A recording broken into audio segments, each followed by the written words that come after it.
Welcome to the reflection for Tuesday of the second week of Advent.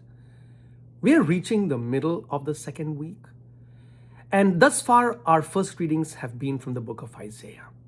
And it'll continue to be so, but we will begin to notice a qualitative shift in the tone of these readings. The readings from Isaiah thus far have been taken from the first 39 chapters of Isaiah. But today, for example, and tomorrow, we will hear from the latter half of Isaiah, which is also called Deutero-Isaiah. Chapters 40 to 55 have a much more tender tone, and the focus is on healing. And this qualitative shift is mainly because of two things. First, the second half of Isaiah was written for the people whose exile has ended in Babylon. The first part of Isaiah was written to avoid the exile in Babylon. So there was a lot of judgment and condemnation being expressed, even caution being expressed by God that if people do not return to the covenant, that the exile would take place. But now that the exile is over, the tone is a lot more tender. But this part of Isaiah is also written by an anonymous prophet towards the end of the exile. Now, the people in exile have been wounded enough. They have suffered enough.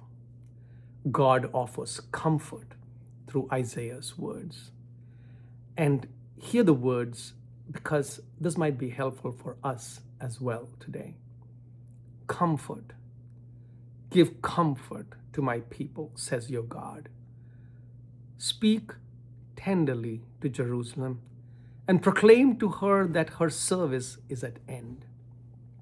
Her guilt is expiated.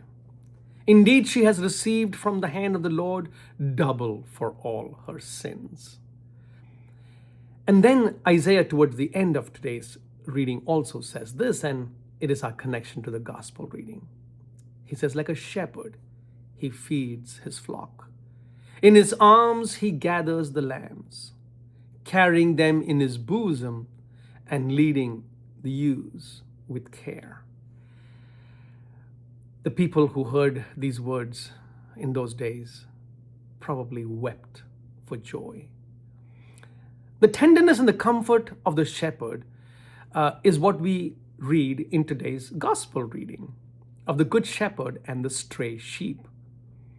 The tenderness of the shepherd leaving the 99 behind to go after the one stray sheep is incredibly moving.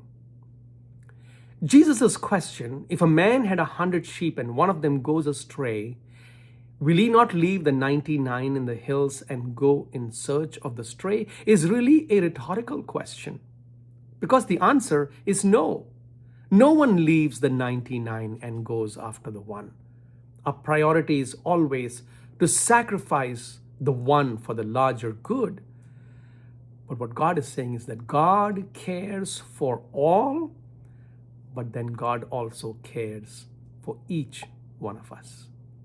And Jesus did it in his ministry in so many ways then Isaiah's prophecy did come true. Jesus left the Israel that was self-sufficient and okay, and showed tenderness and care to those who had gone astray, the lost, the abandoned, and the left out. Folks, for the longest time, this logic of Jesus did not make any sense to me. Why would Jesus leave the 99 and go after the one?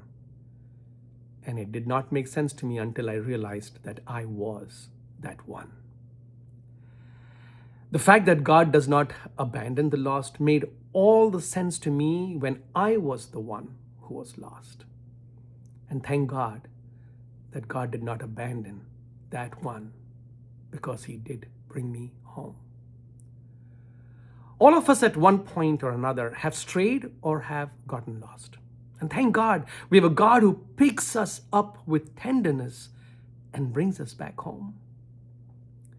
If you're one of them who has either gone astray or is lost, please know that God cares enough for us to bring us home.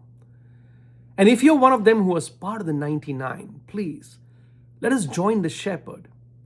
Instead of judging people and condemning people and alienating the lost, let us show tenderness and care and reach out to them and bring them home.